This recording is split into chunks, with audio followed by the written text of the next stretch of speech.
السلام عليكم ورحمة الله وبركاته. بسم الله الرحمن الرحيم. الحمد لله رب العالمين، والصلاة والسلام على أشرف المرسلين وعلى آله وصحبه أجمعين. أما بعد. നബി സല്ലല്ലാഹു അലൈഹി വസല്ലമ തങ്ങളുടെ തിരുജന്മം കൊണ്ട് അനുഗ്രഹീതമായ പരിശുദ്ധമായ റബീഉൽ അവ്വൽ മാസം നമ്മളിൽ നിന്ന് വിട പറയാൻ അടുത്തിരിക്കുകയാണ്. നബി സല്ലല്ലാഹു അലൈഹി വസല്ലമ തങ്ങളോടുള്ള മഹബ്ബത്ത് നാം ഈ മാസത്തിൽ പാടിയും പറഞ്ഞും പ്രകടിപ്പിച്ചു. അതൊക്കെയും അല്ലാഹു സുബ്ഹാനഹു വ തആല നമ്മുടെ ജീവിതത്തിലുടനീളം നിലനിർത്തി തരുമാറാവട്ടെ. ആമീൻ. കേവലം പ്രകടനങ്ങളിൽ മാത്രം ഒതുക്കേണ്ടതല്ല തിരുനബി സല്ലല്ലാഹു അലൈഹി വസല്ലമയോടുള്ള മഹബ്ബത്ത്. അത് നമ്മുടെ ജീവിതത്തിലും നമ്മുടെ പ്രവർത്തനങ്ങളിലും നമ്മുടെ എല്ലാ മേഖലകളിലും അതുണ്ടായിരിക്കേണ്ടതുണ്ട്. നബി സല്ലല്ലാഹു അലൈഹി വസല്ലമ തങ്ങളെക്കുറിച്ച് പഠിക്കുമ്പോൾ മാത്രമാണ് നബിതങ്ങളോടുള്ള സ്നേഹം വർദ്ധിക്കുകയുള്ളൂ. ഖേദകരമെന്ന് പറയട്ടെ, പുതുതലമുറ നബി സല്ലല്ലാഹു അലൈഹി വസല്ലമ തങ്ങളുടെ ചരിത്രങ്ങൾ പഠിക്കാനോ അവിടുത്തെ സീറകൾ പഠിക്കാനോ ഹദീസുകൾ പഠിക്കാനോ താല്പര്യപ്പെടുന്നില്ല. മുൻഗാമികൾ അവരുടെ മക്കളെ ഖുർആൻ പഠിപ്പിക്കുന്നത് പോലെ നബി സല്ലല്ലാഹു അലൈഹി വസല്ലമ തങ്ങളുടെ ജീവചരിത്രം പഠിപ്പിക്കാറുണ്ടായിരുന്നു. കിതാബുകളിൽ കാണാം, ലഖദ് കാന സലഫു സ്വാലിഹു യുഅല്ലിമൂന അബ്നാഅഹും ഹാദിഹി സിയറ കമാ യുഅല്ലിമൂന സൂറത്ത് മിനൽ ഖുർആൻ. ഖുർആനിൽ നിന്ന് ഒരു സൂറത്ത് പഠിപ്പിക്കുന്നത് പോലെ നബി സല്ലല്ലാഹു അലൈഹി വസല്ലമ തങ്ങളുടെ ജീവചരിത്രം പഠിപ്പിക്കാറുണ്ടായിരുന്നു.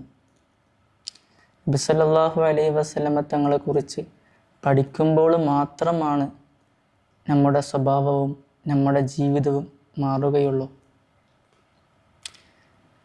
നാം നമ്മുടെ മക്കൾക്ക് നബി സല്ലല്ലാഹു അലൈഹി വസല്ലമ തങ്ങളുടെ ചരിത്രങ്ങൾ പഠിപ്പിച്ചു കൊടുക്കൽ അനിവാര്യമാണ്.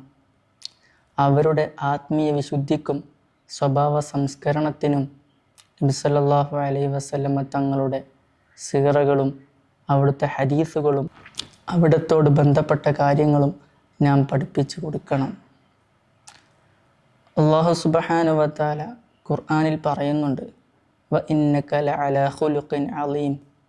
നബിയെ, അങ്ങ് മഹത്തായ സ്വഭാവത്തിൻ്റെ ഉടമയാണ് എന്ന് പരിശുദ്ധ ഖുർആൻ പറയുമ്പോൾ നാം നമ്മുടെ മക്കൾക്ക് നബി സല്ലല്ലാഹു അലൈഹി വസല്ലമ തങ്ങളുടെ ജീവിതം പഠിപ്പിച്ചു കൊടുത്തു കഴിഞ്ഞാൽ നമ്മുടെ മക്കളുടെയും സ്വഭാവം നന്നായി കിട്ടും. നബി സല്ലല്ലാഹു അലൈഹി വസല്ലമ തങ്ങളുടെ സ്വഭാവ മഹിമയെക്കുറിച്ച് ആയിഷ ബീവി പറയുന്നുണ്ട്, കാന ഖുലുഖുഹു അൽ ഖുർആൻ. നബി സല്ലല്ലാഹു അലൈഹി വസല്ലമ തങ്ങളുടെ സ്വഭാവം ഖുർആനായിരുന്നു. ഖുർആനിൽ എന്താണോ പറഞ്ഞത് അതായിരുന്നു നബി സല്ലല്ലാഹു അലൈഹി വസല്ലമ തങ്ങളുടെ ജീവിതം. ആരോടും വിദ്വേഷമില്ല, ദേഷ്യമില്ല, പകയില്ല, മനസ്സിൽ ഒരു വെറുപ്പുമില്ല. നല്ല സംശുദ്ധമായ ജീവിതമായിരുന്നു നബി സല്ലല്ലാഹു അലൈഹി വസല്ലമ തങ്ങളുടേത്. അങ്ങനെയുള്ള ജീവിതം നമുക്കും നമ്മുടെ മക്കൾക്കും നാം നേടിയെടുക്കണമെങ്കിൽ നബി സല്ലല്ലാഹു അലൈഹി വസല്ലമ തങ്ങളുടെ ചരിത്രം പഠിച്ചേ മതിയാവുള്ളൂ. അനസ് റളിയല്ലാഹു അൻഹു പറയുന്നുണ്ട്, വക്കാന അഹ്സനന്നാസി ഖുലുഖ. നബി സല്ലല്ലാഹു അലൈഹി വസല്ലം ജനങ്ങളിൽ ഏറ്റവും നല്ല സ്വഭാവത്തിൻ്റെ ഉടമയായിരുന്നു.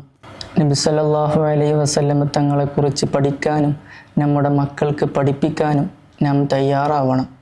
ഈ നേടിയെടുത്ത മഹബ്ബത്ത് ഒരിക്കലും നമ്മളിൽ നിന്ന് ചോർന്നു പോവാതെ നാം മരിക്കുന്നത് വരെ അത് നിലനിർത്തണം.